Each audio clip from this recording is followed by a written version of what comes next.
தினவல நேயர்களுக்கு வணக்கம். வணக்கம். அப்பாவை காணோம் அப்படின்னு சொல்லி முதலமைச்சர் சொல்ல, எங்க தலைவரையே நீங்க இப்படி பேசுறீங்கன்னு சொல்லிட்டு எலும்புலாம் பார்த்துக்க அப்படியே உளுத்து அப்படின்ற மாதிரி பயங்கரமா பேசியிருந்தாரு. இன்னைக்கு அவரை அரெஸ்ட் பண்ணிருக்காங்க. ஐயா, எல்லாருக்கும் எலும்புகள் இருக்கும், அவர்களுக்கு சொல்வதை போல அவர்களையும் செய்ய முடியும் அல்லவா என்று அமைச்சர் வன்னியரசு குறிப்பிட்டிருக்க நிலையில, ஐயோ ஜனநாயகம் பாதிக்கப்பட்டு விட்டது, பத்திரிகையாளர் கருத்து சுதந்திரம் இல்லையான்னு சொல்லி எல்லாரும் ஆளாளுக்கு பதில் சொல்லியிருக்காங்க. விவரங்களை பார்க்கலாம். பேசாமல் நீங்கள் சென்ட்ரல் பாலிட்டிக்ஸ் பார்த்துக்கோங்களேன், நான் ஸ்டேட் பாலிட்டிக்ஸ் பார்த்துக்கிறேன் அப்படின்னு சொல்லி திரு உதயநிதி அவர்கள் சொல்ல, தந்தை அதை பற்றி யோசிச்சுட்டு இருக்காராம். அப்பா அவர்கள் சரி பரவாயில்ல, நம்ம எதுக்கு சின்ன லெவலுக்கு போவோம், நம்ம பெரிய லெவலில் பார்ப்போம், பஞ்சாயத்துக்கெல்லாம் பண்ணுவோம் அப்படின்னு சொல்லி ஆல் இண்டியா லெவலில் யோசிக்கிறாராம். ஸோ உதயநிதி அவர்கள் நீங்கள் மத்திக்கு போயிடுங்க, நான் லோக்கலை பார்த்துக்கிறேன்னு சொல்லியிருக்கான். என்னென்னு பார்ப்போங்க. 10,000 ரூபாயை பக்குவமாக செலவு செய்துவிட்டு பரந்தூர் விமான நிலையம் வராமல் சென்னை விமான நிலையம் வந்திருக்கிறார் முன்னாள் முதலமைச்சர், முன்னாள் சட்டமன்ற உறுப்பினர், முன்னாள் கொளத்தூர் அவர் வந்திருக்கிறார். அவருடைய வரவேற்க பார்த்தீங்கன்னா காலையில் போனாங்க, அப்போ பார்த்தா அந்த ஃப்ளைட்டில் வரலையா, மறுபடியும் நைட்டு போயிருக்காங்க, அப்போ வந்திருக்கிறாராம். ஓபிஎஸ் அவர் வயசுக்கு மரியாதை இல்லையா, சும்மா சும்மா அலைக்கழிக்கிறீங்களே. விவரங்களை பார்க்கலாம். அறிவாலயத்துக்கு அபாயம் என்றால் நான் தான் முன்னாடி வந்து நிற்பேங்க, நான் தான் கட்டப்பா திமுகவோட அப்படின்னு சொல்லி திரைத்துறை கட்டப்பா சத்யராஜ் சொல்லியிருக்காருங்க. எல்லாரும் வந்து அட்டா மாதிரி ஒட்டுக்க பிற நான் அட்டா மாதிரி ஒட்டிக்க மாட்டேங்க, எல்லாம் ஆட்சியில் இருக்கும்போது வருவாங்க, நான் அப்படிலாம் கிடையாது, எப்பவுமே நான் திமுக ஆதரவாளருங்க அப்படின்னு சொல்லியிருக்காருங்க சத்யராஜ் அவர்கள். நாடாளுமன்ற மழைக்கால கூட்டத்தொடர் தொடங்கி இருக்கு. இது தாண்டி தொகுதி மறுவரையறை மசோதா தாக்கல் செஞ்சா அது வெற்றி பெறுமா, அதுக்கு திமுக ஆதரவு கொடுக்குமா, திமுக ஆதரவு கொடுக்காம வெளிநடப்பு செஞ்சா மசோதா நிறைவேறுமா அப்படின்ற பல கணக்கீடுகள் வர நிலையில பாஜகவுடன் நெருக்கமாக திமுக இது வாய்ப்பாக இருக்குமா பார்க்கலாம். ஒழுங்கா சொல்லுங்க, ஒழுங்கு மரியாதை சொல்லுங்க, குதிரை பேரம் நடந்ததா இல்லையா அப்படின்னு கவர்னர் அவர்கள் வந்து சபாநாயகருக்கும் அது மட்டும் இல்லை தலைமை செயலாளருக்கும் அனுப்பிச்சி வச்சிருக்காங்களாம். இது வரைக்கும் பதிலே வரலையா, வெயிட் பண்ணி பார்ப்பேன், இல்லை ரொம்ப மோசம் அப்படின்னு சொல்லியிருக்காங்க. அது என்னன்னு பார்ப்போங்க. இதை பற்றி தான் இன்னைக்கு நாம் பார்க்க போகிறோம். இது சைட்லைட்ஸ். சட்டமன்ற உறுப்பினர் மார்க்கண்டேயன் இருக்கிறது சனாதன எதிர்ப்பு, பேரு பாத்தீங்கன்னா மார்க்கண்டேயன். ஏங்க அதுக்காக என்னங்க பேச முடியும்? பேரு மார்க்கண்டேயன் யாரோட? இளம் ஈவேரா அப்படின்னு வச்சு முடியும். மார்க்கண்டேயன் யாரோட பேரு? இப்போதைக்கு சிவகுமார் பேரு. அருமை. ஆமாங்க, இப்ப திரைத்துறை மார்க்கண்டேயன் அவதானே சொல்லிட்டு இருந்தாங்க. இந்த மலர்கள் பேர்லாம் சொல்லி ஆரம்பிச்சிருவாரு. அது வேற ராமாயணம் பேசுங்க சார் சொல்லிட்டு நம்ம கேமரா வச்சுட்டு போயிடலாம், போய் டீ சாப்பிட்டு வரலாம். ஆமா, ராமாயணம் அவரு மூச்சு விடாம பேசுவாருங்க ராமாயணம். பேரு பாத்தீங்கன்னா மார்க்கண்டேயன் வச்சுக்காரு. எங்க அப்பாவை காணன்னு சொல்லிட்டு சிஎம் விஜய் அவர்கள் சட்டமன்றத்துல பேச, அப்புறம் ஒரு சைகை செஞ்சு காட்ட, அதுக்கு பதில் ரிப்ளை இப்ப கொடுக்குறாங்களாம். ரெண்டு விசுவாசத்தை அவர் காட்டுறாராமா. மார்க்கண்டேயன் எம்எல்ஏ வந்து எலும்பெல்லாம் எண்ணி போடும் பார்த்துக்க அப்படின்ற மாதிரி அந்த உடல் மொழியில் அந்த இதில் ஒருமையில் பேச யார் சொன்னாங்கன்னு தெரியல, அப்படியே அலேக்கா தூக்கின்னு போயிட்டாங்க. நான் சட்டமன்ற உறுப்பினரியா, நான் என்னை அரெஸ்ட் பண்ணணும்னா நீங்கள் வந்து ரூல்ஸ் சைன் வாங்கணும். என்ன மேன் ரூல்ஸ் தெரியாம வந்திருக்கிறாரா? யா அதெல்லாம் கொரியரில் அனுப்புவாங்க சார், வாங்க சார் நீங்கள் போகலான்னு சொல்லிட்டு அவரை கூட்டு பண்ணால் அப்பா கொதித்து எழுந்தாங்க பாருங்க. இந்த பக்கம் கனிமொழி மேடம் கொதிக்கிறாங்க, இந்த பக்கம் முன்னாள் சிஎம் ஸ்டாலின். இல்லைங்க, அவர் எலும்பு முறிக்கிறேன்னு சொன்னதுக்கு என்ன காரணமா, கரூரில் முதல்வர் சொன்னார்ல, எனக்கு ஒரு நண்பர் சொன்னாருங்க, ஆவுன்னா வெளிநடப்பு பண்ணிடுறாங்கன்னு, கதவெல்லாம் மூடி வச்சு பேசுங்க அப்படின்னு சொன்னார்ல, கதவு மட்டும் மூடி பாருங்க, உங்கள் எலும்பெல்லாம் நொறுக்கிடுவேன் அப்படின்னு சொன்னாராம் அவர். ஸோ நொறுக்கி வச்சிருவாங்களோ பயத்தில் இப்போவே அரெஸ்ட் பண்ணிட்டாங்க போடுங்க இல்லையா, சட்டசபை கூட்டத்துக்கு முன்னாடி. இது நல்லா இருக்கு. வன்னியரசு அமைச்சர் அவர்கள் அவரும் சொல்லியிருக்கார், முதலமைச்சருக்கு மட்டும்தான் எலும்பு இருக்கிறதா, உங்களுக்கு இல்லையா, எல்லோருக்கும் எலும்புகள் இருக்கின்றன சொல்லி அவரே தன்னோட பாணியில அப்படியே பஞ்சா அவர் சொல்லிருக்காங்க. அமீபாவா எலும்பே இல்லாம இருக்கிறதுக்கு சுதந்திரமே இல்ல, எந்த கருத்தையும் சொல்ல முடியல, ஆட்சியை பற்றி விமர்சிச்சாலே இவங்க இப்படி போடுறாங்களே அப்படின்ற மாதிரி. நீ என்ன விமர்சனம் பாரு, நேத்து இந்த காலையில இருந்து ஷார்ட்ஸா வந்துட்டு இருக்குது, என்ன இப்படி பேசுறாரு. இந்த விசனம் மட்டும் முதலமைச்சராக இருந்த ஸ்டாலினை பத்தியோ யாராவது பேசி இருந்திருந்தாங்கன்னா என்ன பண்ணிருப்பீங்க நீங்க? உங்களெல்லாம் தேட வேண்டியிருக்குமே. மாட்டு ஐட்டத்தையும் மனுஷ ஐட்டத்தையும் கலந்து அடிச்சுட்டாங்களா அப்படின்ற மாதிரி இதெல்லாம் பண்ணிருப்பீங்களா இல்லையா? அதை விட மோசமா பண்ணிருப்போம். நீங்க வேற சிம்பிளா விட்டீங்க, நீங்க தேட வேண்டியிருக்கும் உங்களை அந்த நபரையே. கரெக்ட், அந்த அளவுக்கு பண்ணிருப்பாங்க. இது அரசு தான் பண்ணிருக்காங்க. இதுக்கு மேலே நீங்க எப்படி பேசுறீங்கன்றத வச்சுதான் மேல் நடவடிக்கை அப்படிங்கிறது இருக்கும் அப்படிங்கறது சொல்ல. ஏன்னா போற போக்க பார்த்தா சட்டசபை கூடும் போது திமுக உறுப்பினர் உள்ள இருக்க மாட்டாங்க போடுங்க, எல்லாத்தையும் அரெஸ்ட் பண்ணி உள்ள அனுப்பிச்சிட்டா. இப்போ வந்து இன்னும் 6 மாதம் தாங்க வெயிட் பண்ணுங்க. திருச்சி சிவா மினிஸ்டர் ஆவார், எல்லாரும் வந்து மினிஸ்டர் ஆவாங்க கனிமொழியை தவிர. அதை ப்ராக்கெட்டில் நீங்கள் போட்டுக்கலாம் கனிமொழி தவறுன்ட்டு அப்படின்னு அடிதாராத சொன்னோன்னே நம்மளுங்க ஓஹோ அப்போ வந்து ஸ்டாலின் அவர்கள் வந்து முதல்வர் ஆயிடுவார் தமிழகத்தில் 6 மாதம் தான் முதல்வர் ஆயிடுவார் அப்படின்னு அது எப்படிங்க ஆவார் அது ஆவாருங்க நீங்கள் என்ன கேள்வி கேட்டுக்கிறீங்க அப்படின்னு சொல்லும்போது இப்போ ஒரு பயங்கரமான பிளான் போட்டிருக்காங்களாம்.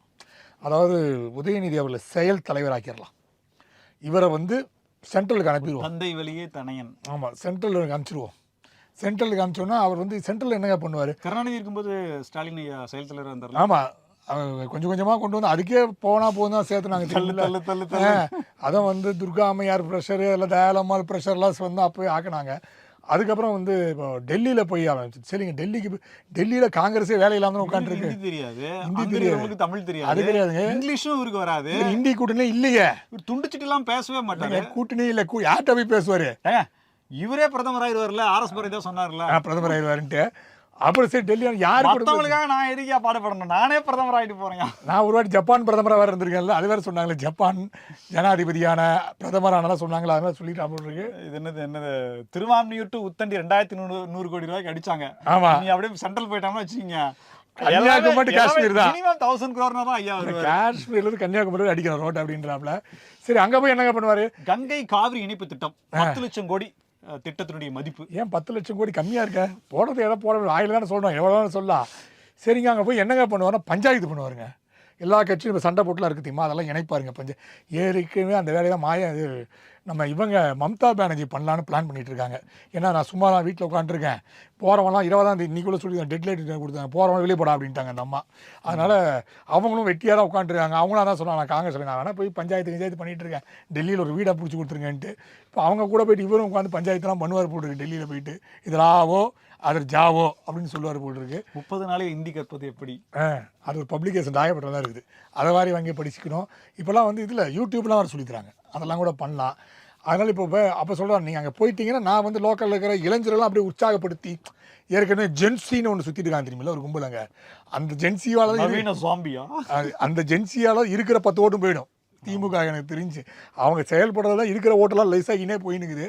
அதனால் அதை வைத்து நான் வந்து ஆட்சியை பிடித்து விடுவேன். பஸ்ஸுக்கு தாவேக்கா கொடியை அப்படியே அடிச்சிட்டாங்க, பெயிண்ட் அடிச்சிட்டாங்க, எல்லோ ரெட் அடிச்சிட்டாங்க. ஆமா, ஐயோ கதறல் காலையில இருந்து ஒரே சத்தமா. அது ஏற்கனவே போயிட்டு இருங்க அந்த வண்டி. ஏற்கனவே இவங்க தான் ஆரம்பிச்சிருந்தாங்க. அந்த புராண இடங்களெல்லாம் வந்து சுற்றி காட்டுவதற்கு 3 மணி நேரத்துக்கு 150 ரூபாய் என்னமோ அது ரொம்ப நாளாக ஓடுது அந்த வண்டி. அதே மாதிரி டபுள் டக்கரும் அதே கலர் தானே ஓடிட்டு இருக்குது. இது வந்து அந்த காலத்தில், அதாவது எம்ஜிஆர் காலத்தில் ஓடின கலர் போட்டுருக்குது, அதை வச்சு புராணம்னு எடுத்து ஓட்டிட்டு இருக்காங்க இவங்களும்.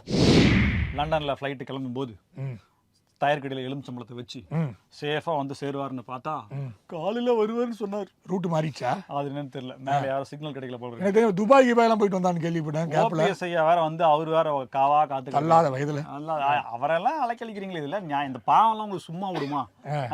ஏதோ எதிர்கட்சிக்காரங்க சாபத்தை வாங்கினா சொந்த கட்சிக்காரங்க சாபத்தையே வாங்கிக்கிறீங்க, முன்னாள் முதலமைச்சர் சாபத்தை இப்படி கும்பிட்டாரா என்னன்னு தெரியல. சரி, இவருக்கு இருக்கிற மாட்சிமை பொருந்திய மாண்புக்கு அவரை போய் வரவேற்று என்னத்த சொல்றதுன்னு தெரியல. இவரு வேற எங்க தாவேக்கா போற சொல்லிட்டு 2 பேரும் முன்னாள் முதல்வருங்க. அவரும் முன்னாள் முதல்வர், இவரும் முன்னாள் முதல்வர் இல்ல, ஒரு முன்னாள் முதல்வர் பாருங்க. இவரு இன்னும் சட்டமன்ற உறுப்பினர், அது ஒரு பிளஸ் பாயிண்ட். சட்டமன்ற உறுப்பினர். ஆமா, உன்னை விட நான் ஒன்னு பாசுனேன், ஆனால் நான் வந்து வரவேற்கிறேன் பாரு, சைரன் வச்ச காருனே, அது நான் வந்து வரவேற்கிறேன் பாரு. அப்ப எவ்வளவு பெரிய விஷயமா இருக்கு. ஆனா பாத்தீங்களா, வரவேற்கிறதுக்கு இவரு போறாரு பாத்தீங்களா. இங்க இருக்கு. ஆனா ஓபிஎஸ் வரும்போது இவர் போய் வரவேற்பாரா? அது எப்படி கிடையாது. அப்புறம் இந்த ட்ரம்ஸ் எல்லாம் எடுத்துட்டு போயிருக்காங்க, அது அடிப்பாங்களா, அதெல்லாம் போலீஸ் ஏப்பா வாப்பா நீங்க இங்கெல்லாம் வாசிக்கூடாது அப்படின்னு சொன்னா, என்ன வாசிக்கூடாதுன்ற என்னன்னு சொல்ல, அங்க ஒரு எங்கள் உரிமை அப்படின்னு இருப்பாங்க. சண்டை போச்சு. தம்பி சும்மா நீ எதிர்க்கட்சிங்க கம்மனு இருங்க அப்படின்னு சொல்லி சொன்னானே, என்ன நீ என்ன பேசுற, திமுக நான் ஒரு நாளைக்கு ஆட்சிக்கு வந்ததுக்கு அப்புறம் பாத்துக்கலாம், இப்ப கிளம்புங்கன்னு சொல்லிட்டு எங்க வர்ற வரைக்கும் எம்எல்ஏ கிடையாது, அப்புறம் என்ன பேசிட்டு இருப்பாங்க. அனுப்பிச்சுட்டாங்க போல. காலைல 8:30 மணிக்கு வரதா, இல்ல அது ஏஎம் இல்ல பிஎம் சொன்னோன்னே அப்புறம் நைட்டு வந்து வீட்டில் போய் சாப்பிட்டு விட்டு வருவோம் நம்ம அப்படின்னு சொல்லி. அது வரைக்கும் உட்கார முடியாது, நீ கொடுக்குற 200 ரூபா. ஆமா, அதான் வீட்டில் காலைல இருந்து உட்காந்துருப்பாங்க, காக்கா பிரியாணி ஏதாவது போடுவீங்க, அதை வேற சாப்பிட்டு வரும். நான் வீட்டுக்கு போயிட்டாங்க போல. வீட்டுக்கு போயிட்டு அப்புறம் வர 8:30 மணிக்கு தானே 8:20 அங்க இருக்கிறான்னு சொல்லிருக்காங்க போல. வந்துருவாரா சீக்கிரம் வாங்கலாம், ஆனா வர்றையா ஏரியா இப்போ சத்தியமா வந்துருவாரு, கவலைப்படாத வாண்டிருப்பாரு அவரு அப்படின்ட்டு 8:30 மணிக்கு வந்திருக்காங்க. அப்புறம் எல்லாரும் ஒரு மாதிரியா வந்து அப்படியே அடிச்சுட்டு கையெல்லாம் காட்டிட்டு இன்னமும் அவரு தன்னை வந்து ஒரு முதல்வராகவே நினைச்சிட்டு இருக்காரு. அப்படின்ற கூட இருக்கலாம். அப்படிதாங்க கூட இருக்கலாம் சொல்லுவாங்க, அண்ணே நீ இன்னும் 6 மாதம் என்ன வெயிட் பண்ணுன, டைஸ் கவுண்டிங் பண்ணினே இருக்கிறோன்னா நீ சிஎம் ஆயிடுவேன். பேனால இங்கெல்லாம் போட்டு வச்சிங்க, அப்படியே இங்க் இப்போ வந்த உடனே கையெழுத்து போட்டே இருக்க வேண்டியதான். எது எதெல்லாம் கேன்சல் பண்ணாரோ அது எல்லாமே போடுறோம் நம்ம. இப்போ ஹேர் ஸ்டைல் வரைக்கும் இன்னும் ஃப்ரெஷ்ஷாக இருக்கு போட்டுருக்குது. ஆமாம், இங்கிலாந்து அதுக்கு தானே போனாரு. அதான் கேட்டேன் நான், அதான் ஃப்ரெஷ்ஷாக இருக்கே, அதான் பார்த்தேன் நான். சரி, 10,000த்துல எவ்வளோ குறைஞ்சது முதல்ல அதை சொல்லுங்க. பேங்க் 40,000, பேங்க் அக்கௌண்ட்ல ஒரு 40,000 இருக்குல்ல, அது எவ்வளவு செலவு பண்ணீங்க, மிச்சம் எவ்வளவு இருக்குது அத முதல்ல சொல்லுங்க. அதை வச்சு நாங்க வேற போலாம். 10,000 வச்சு நாங்க போறதுக்கு. ஆமா, இங்க ஊட்டி கொடைக்கானலே 10,000 வச்சுட்டு போக முடியாது. நீங்க செங்கல்பட்டே போக முடியாது, நீங்க வேற. ₹10 டிக்கெட் போதும், செங்கல்பட்டு போயிட்டு அங்க போய் தங்குறதுக்கு பாக்குறதுல இருக்கணும்ல. இல்லைங்க, கடப்பான்னு ஒன்று இருக்குது, கடப்பாக்கல். ஆந்திரா கடப்பாக்கல். ஆமா, கடப்பாக்கல் ஒன்று இருக்கு. இந்த கிச்சன்ல போடுவாங்களே சார், கடப்பாக்கல்னு இருக்கு. அதே மாதிரி இட்லி தோசை தொட்டுக்க கடப்பான்னு ஒன்று இருக்கு, அது ஒரு சைட் டிஷ். சாம்பார் மாதிரி அது ஒரு கொச்சு சாம்பார் மாதிரி கடப்பான்னு ஒன்று இருக்குது. அதே மாதிரி கட்டப்பான்னு ஒருத்தர் இருக்கார். இப்போ அவர் நான் தான் வாழும் கட்டப்பா அப்படின்னு சொல்லியிருக்காரு அவர். அப்போ அப்படின்னு யோசிச்சு, இப்போ இவர் கட்டப்பாவா, அப்ப பாகுபலி யாரு? பாகுபலியோட முதுகுல குத்துறது யாரு? ராஜமாதா யாரு? இப்போ அதெல்லாம் பரவாயில்லைங்க, இவர் தலையில யாரு கால் வைப்பா, இதுதாங்க எனக்கு கட்டாயமா இருக்குது. இவர் தள்ள கால் வைக்க போறது யாரு? எனக்கு தெரிஞ்சு தேவசானி அவர்கள் தான், துர்கா தேவி அவர்களா, அவர் தான் வந்து இவர் கட்டளையிடுவாங்களா அப்படின்னு பார்த்து அவர் சொல்லியிருக்காரு. சைதாப்பேட்டையில் அந்த தையல் மிஷின் நான் பார்த்தேன், நீ தான் போஸ்ட் பார்த்தேன். என்னென்னா பார்த்து தையல் மிஷின் மற்றும் மகளிர்களுக்கு வந்து பட்டமளிப்பு விழான்னு யோசித்தேன். தையல் மிஷின் பார்த்து வந்து எதுக்கு பட்டமளிப்பு விழா, கன்ஃபியூஷனாக இருந்துச்சு. ஓ பரவாயில்ல, இவங்க ஏதோ வந்து தையல் மிஷினுக்கு பிஏ எம்பிஏ எல்லாம் வச்சுருப்பாங்க போட்டுருக்கு, தையல் கற்புக்கோ இவங்க தனியாக கலைஞர் அப்படிலாம் ஆரம்பிச்சு வச்சுருக்காங்க. அதை அதுக்கு வந்து பட்டமளிப்பு விழா நேற்று நடந்திருக்கு. இவர் தான் இப்போ அங்கங்கே கூப்பிட்டு போன ஆளெல்லாம் செய்வார் தெரியுமா, கொஞ்சம் எக்ஸ்ட்ரா பர்ஃபார்மன்ஸ்லாம் பண்ணுவார். போனது அவர் அழுதுட்டாரு, மக்களே நீ உருப்பிடுவீங்களா, சீட்டு தான் பிள்ளைக்கு ஒரு சீட்டு வாங்குறதுக்காக என்னெல்லாம் பண்ண பாடுபடுறான். கொஞ்ச நாள் மனசாட்சி இருக்காயா உங்களுக்கு? அந்த ஒரு சீட்டை கொடுத்துட்டு தான் போங்களேயா, என்ன கல்லு நெச்சக்காரங்களா இருக்குங்க. நீங்க சொல்றத பார்த்தா அந்த அடுத்த 6 அந்த 7 சீட்ல இடைத்தேர்தல் கொடுத்துருவாங்க நினைக்கிறீங்களா? இடைத்தேர்தலையேவா? இது பேராசை ஏங்க. இப்போ அடுத்தது என்ன எலெக்ஷன்? அடுத்து எவ்வளவு வருஷம் இருக்கு எலெக்ஷன் வருது? பேராசை இல்ல கவுன்சிலர் தருவாங்க எதிர்பார்க்குறீங்களா? மேயரா? அடுத்த எலெக்ஷன் தான் 30 தான். 30 மேயர் கூட இப்போ பிரியாவை நீக்கிட்டு இவங்களை கூட மேயர் ஆக்கலாம். ஏன்னா இவங்க வந்து ஒரு மேயர் பிரியாவுக்கு அப்புறம் அந்த இடத்துக்கு யாரு வந்தாலும் அவ்வளவு ஈக்குவலா ஒர்க் பண்ண முடியாது, ஈக்குவலா ஒர்க் பண்ண முடியாது. ஏன்னா இவங்களும் டைட்டீஷியன் இல்லை, இவங்க படிச்சது இல்லை. ஸோ சத்துணவுல என்ன சாப்பாடு போடலாம் அதெல்லாம் கூட சொல்லலாம். பட் மேயர் ஆகணும், அது வேற விஷயம். பட் இவர் சொல்லியிருக்காரு, நான் மற்ற சத்துணவு ஆயாவோட ஹெட்டா ஒரு போஸ்ட் இருக்கலாம், அது கூட போடலாம். பட் தேவை காட்சியில் போட மாட்டாங்களே, திமுக ஆட்சியில் வரும்போது பார்த்துக்கலாம். இல்லைன்னா எம்பி கேட்பாங்களோ, தென்சென்னைக்கு நிற்க வைங்க அப்படின்னு சொல்லி. சத்துணவு ஆயா எம்பியா? இல்லைங்க, இப்போ சீட்டுன்னு கேட்கும்போது இதெல்லாம் இல்லைன்னா தாவேக்கா ஆட்சி இப்போ சத்துணவு ஆயா போஸ்டிங் தர முடியாது. அப்போ தாவேக்கா இப்போ இல்லை அவர் ஒரு நடிகராக போய் அவர்கிட்ட பேசினாருன்னா கொடுத்துருவாங்க. இல்லைங்க, அவர் விஜய் வந்து ரொம்ப தரம் தாழ்ந்து தான் பேசிட்டு இருக்காரு. அது இல்லாமல் சொல்றாரு, நான் என்ன அட்டையா திமுக ஆட்சி இருக்கும்போது வந்து ஒழிஞ்சுக்கிறதுக்கு இல்லைன்னு சொல்லுவீங்களா? அட்டை இப்போ என்ன பண்ணார் அவர் திமுக ஆட்சியில்? என்னமே பண்ணல, அவர் பாட்டு சாயன்ட்டா இருந்தார், அவ்வளோதானே. அவர் எந்த வேலையாவது பண்ணார்? அவர் சும்மா தானே இருந்தார். அவர் வரும்போது மட்டும் அவர் வந்து சீட்டு கேட்டார் பொண்ணுக்கு, அது இல்லைன்ட்டாங்க. தையல் போட்டி கொடுத்ததோட அந்த அம்மா இஸ்திரி போட்டி கொடுத்ததோட அந்த அம்மாவோட பணி முடிந்தது, அதோட சரி.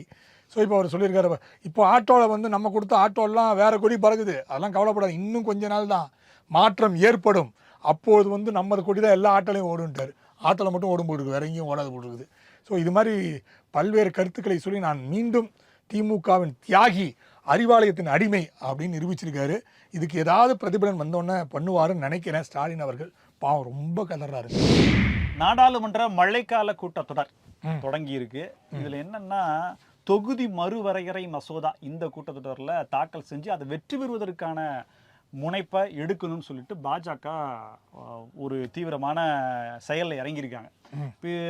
மொத்தம் இருக்கக்கூடிய சீட்டு அதில் பாஜகவுக்கு ஆதரவு எவ்வளவு, திமுக என்ன பண்ணும் அப்படின்றதெல்லாம் தாண்டி திமுக வெளிநடப்பு பண்ணால் ஒரு அப்படியே பார்டரில் பாஸ் பண்ணுறதுக்கான ஒரு வாய்ப்பு இருக்குது. அதே ஒரு சமாஜ்வாடி அந்த மாதிரிலாம் சில கட்சிகள்லாம் சேர்த்துட்டு கொஞ்சம் ஒரு மாதிரி டிராமாட்டிக் பண்ணோம்னா ஜெயிச்சிடலாம், இந்த தடவை பாஸ் ஆகும். அப்போ என்னன்னா, அந்த ராஜமானிய கோரிக்கைன்னு ஒரு கோரிக்கை வந்துச்சு. ராஜமானிய கோரிக்கை, ஆமாம், ராஜாக்கள் வந்து இந்த மானியத்தை ரத்து செய்ய கோரிக்கை ஒன்று வந்துச்சு, மனு ஒன்று வந்துச்சு. அப்போ வந்து எஸ் ராஜேந்திரன் தெரியுமில்ல உங்களுக்கு? ஆமாம், அவர் நாடாளுமன்ற உறுப்பினராக இருந்தார். நான் மூச்சா போறேன்னு போயிட்டு அவர் தானே எஸ் ராஜேந்திரன் வேறுங்க, இலட்சிய நடிகருங்க. ஓ, திமுக இருந்தாரு. எஸ் சந்திரன் கிடையாது, எஸ் ராஜேந்திரன், லட்சிய நடிகர். அவர் என்ன பண்ணிட்டாரு, அந்த மானிய கோரிக்கை வரும்போது மூச்சா போயிட்டார். ஸோ என்ன ஆயிடுச்சு, அது தோல்வி அடைஞ்சோ வெற்றி அடைஞ்சோ அந்த ஒரு ஓட்டில் கன்ஃபியூஸ். ஆமாம், அதே மாதிரி வந்து வாஜ்பாய் கவர்மெண்ட் நிகழ்வு, அதே மாதிரி வாஜ்பாய் கவர்மெண்ட் கவிழ்க்கும் போது சேடப்பட்டி முத்தையா வெளியே போயிட்டார். ஸோ அது மாதிரி இவங்களும் வெளியே போயிட்டாங்கன்னா அது வெற்றி பெறும்னு சொல்லியிருக்காங்க. ஏன்னா 40 பேத்துக்கு ஒண்ணுக்கு போக முடியுமா? இல்லை டிஃபன் சாப்பிட போகிற பசிக்குதுங்க அப்படின்ட்டா 40 பேர் என்ன பண்ணுவீங்க? 5 நிமிஷம் தான் முட்டை போண்டா கிடைக்கும் அப்படின்னு சொல்லிட்டு அவன் சொல்லிட்டு அவ்வளோ போயிடுவாங்க. ஆஃபீஸ் சொல்லுவாங்க டீ ரெடி வந்துருச்சு டீ அது மாதிரி முட்டை போடாத தான் போயிடுவாங்க அவங்க பாட்டு. நீ ஏன் கவலை பண்ணணும்? சோ அந்த மாதிரி எதிர்பார்க்கிறாங்க. சரி, திமுகவுக்கு ஒரு வாய்ப்பா இருக்கும் இல்லையா? பாஜக அழைக்கவில்லை என்றாலும் அவர்களுக்கான ஆதரவை தர வேண்டியது நம்ம கடமை இல்லவா அப்படின்னு சொல்லி இவங்களும் உள்ள போறதுக்கு தான் வாய்ப்பு நேற்று திருச்சி சிவா சொல்லிட்டாரு, ஆதரவு தெரிக்கிறேன்னு சொல்லிட்டாரு. ஆமா அப்படின்ற மாதிரி நினைச்சிட்டு இருக்காங்க. சோ அப்ப நீங்கப்பா ஐயா இது வரைக்கும் சொன்னது கொள்கை பாஜக சனாதன எதிர்ப்பு, ஐயா நாடு பூரா கேஸ் இருக்கியா, அதெல்லாம் வாபஸ் வாங்கிக்கலாம். அதெல்லாம் வாபஸ் வாங்குறதுதான். அப்புறம் எங்க அமைச்சர்களை காப்பாற்றணும்னா எப்படி? முன்னாள் அமைச்சர்கள் அமைச்சர் சொல்லி நேரீங்க அவங்கள மாதிரியே இருக்க மென்டாலிட்டி அப்படின்ற மாதிரி இருக்கு. டிஆர் பாலு ஐயா தான் அதுக்கான ஏற்பாடுகள்லாம் பார்த்துட்டு இருக்கிறாராகவும் சொல்லப்படுது. பொறுத்திருந்து பார்க்கலாம். இல்லை அது வேற இன்னொரு விஷயம் என்னன்னா, இப்போ தாவேக்காக்கு அங்கே எம்பி கிடையாது. ஸோ தாவேக்காக்கு குரல் கொடுப்பதுக்காக அங்கே பிரவீன் சக்கரவர்த்தி போன்றவங்களாம் தயாராக இருக்காங்களாம்.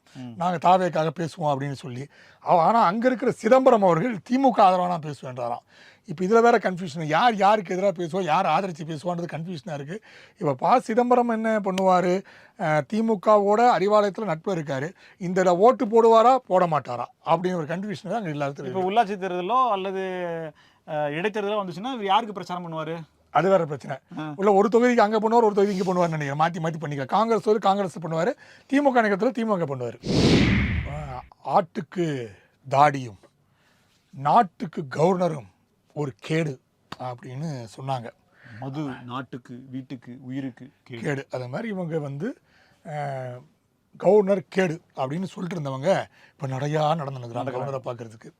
கடந்த வாரம் ஆர்எஸ் பாரி போய் லிஸ்ட்டு கொடுத்தார். சார் வைக்க சார், இவங்க குதிரை பேரம் பண்ணியிருக்காங்க சார், நீங்கள் இவங்க மேலே நடவடிக்கை எடுங்க சார்னா, உடனே தலைமைச் செயலாளருக்கு கவர்னர் லெட்டர் கேட்டிருக்காரு. என்னப்பா இது மாதிரி அனுப்பிச்சிருக்காங்க, நீங்கள் சபாநாயகர் இது மாதிரி 2 பேருக்கும் லெட்டர் அனுப்புகிறேன், இது மாதிரி ஒரு புகார் கொடுத்துருக்காங்க, இது உண்மையா பொய்யா அப்படின்னாங்களாம்.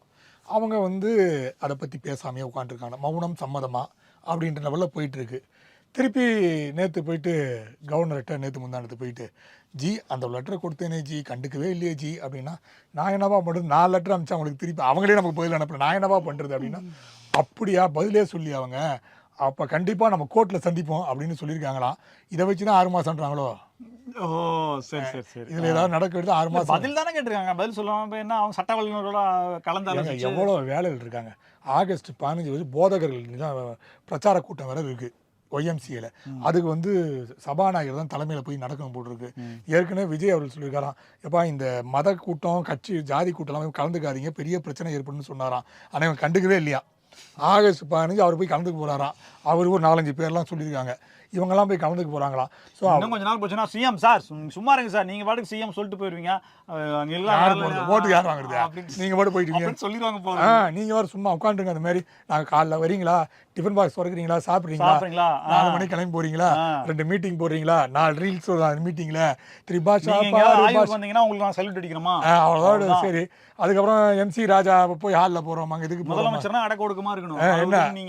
என்ன பேச ஸ்டாலின் எவ்வளோ அடக்க ஒடுக்கமா இருந்தாரு, நீங்கள் அந்த மாதிரி கொடுக்கணும் முடியாது. கொடுக்குறதெல்லாம் கையெழுத்து போட்டார். யார் கொடுத்தாலும் அதான் பிரச்சனை, ஆட்டோகிராஃப் கொடுத்தா கையெழுத்து போட்டுவார் இவர். அப்புறம் பார்த்தீங்கன்னா இந்த எம்சி ராஜா சமூக நல கூட்டத்துக்கு போகிறீங்களா, நாளை குறைய கேட்குறீங்களா, வாங்குறீங்களா, அப்படியே இருக்கணும். அதை வச்சு ஒரு 10 ரீல்ஸ் போடுறோம். நம்ம அதை படிக்கட்டு இறங்கும் போது முதல்வன் பாட்டை போட்டு ஓடுவோம். நம்ம இதோடு இருங்க, மற்றெல்லாம் பேசாதீங்க அப்படின்ட்டு இருக்காங்களாம். அதே மாதிரி தான் அமைச்சர்களும் பதில் சொல்லாமல் உட்காந்துருக்காங்க. இது என்ன பெரிய பிரச்சனை போய் முடியும் அப்படிங்கிறதான் சட்ட ரீதியாக சிக்கல் கொடுக்குமா அப்படின்னு தான் எல்லாம் யோசிச்சுட்டு இருக்காங்க. இதே போல பல புதிய தகவல்களோடு மீண்டும் உங்களை சந்திக்கிறோம். இது சைட்லைட்ஸ். நன்றி.